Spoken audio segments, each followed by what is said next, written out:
say I was going through the worst career experience that I've ever had. I will say, which is a lot to say.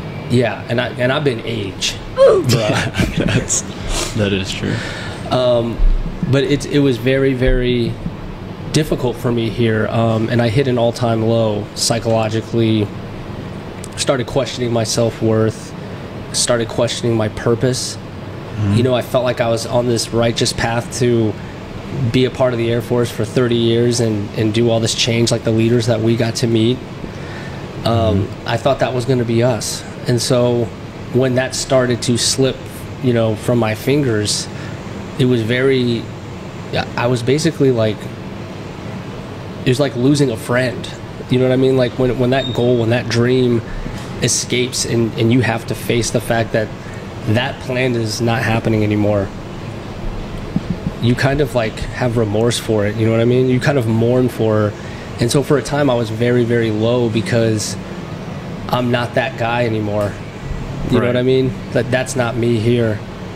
And it was very, very hard to cope with. And then once I found out you didn't make it through EOD, I was just like, I was already at my lowest point, and then hearing that just brought me lower because I just wanted you to succeed so bad. Right. Like if I don't, at least he does. Yeah. Yeah. And so when we both didn't, it just had me really questioning like my purpose. When I was convinced we were sent here for a reason. Yeah. The first time I've like major failed, I'd say, in my life. There's been some other times where I've had like some obstacles and like things in my way. But I've never been a fan of like expecting something or like preparing for something that just kind of like happened. You know, I've had some rough like years with my like parents.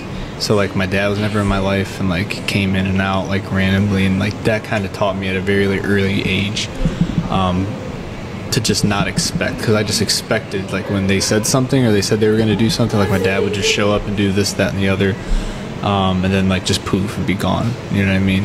So like from then on, I noticed, like just being self-aware of some things, I noticed that I don't like to expect certain things. So I wasn't too committed to anything emotionally. So it hit me hard, but I guess deep down is like I kind of expected something bad to happen. You know, when you like you're pacing and you're like, something, this is too good to be true. Like something's out there. It's like lingering. You know what I mean? Let's hear what your plans are then. So what happened? You washed out of EOD. Right. And you're back in Munns, but now you're stationed at Eglin. They kind of absorbed you. They absorbed me. And so I've never even asked you this. Yeah. What's next for you? What's your plans? What's your goals? I know like recently it was just to kind of get by, you know? Because like I just got put on nights for the first time ever. So pretty much recently it's just been keeping some discipline with like sleep schedule. I mean, because just getting up when you're tired all the time and just taking like showers, brushing your teeth, doing laundry, like the simple stuff, like keeping an actual routine. It's kind of like what I'm working on, and just making sure, because like obviously like it's probably no surprise, it's like my mental health took a hit with this. Obviously, you know, I invested probably the most of myself that I've ever invested into this, and didn't get it. So that's something that I had to come to terms with, and that's a whole discussion in and of itself. But it's tough to move forward or to get a plan from that, because you don't know what you want. Like I don't know what I want to do.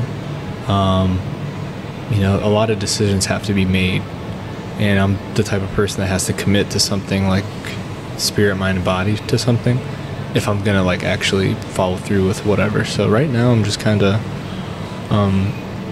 I'll say being a staff sergeant now in an operational base with like airmen and all that, all of this stuff I'm learning. I'm at a fighter base, test base, supporting 5 or 6 squadrons, learning. I just know that no matter what I do moving forward, the only way I'm going to respect myself is that the position that I hold currently is being done at the best of my ability, you know?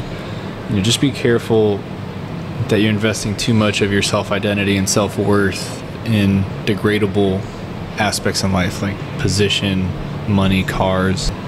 Is it healthy that I'm putting this much, attention into this, and like, if I don't get this, I'm still a good person.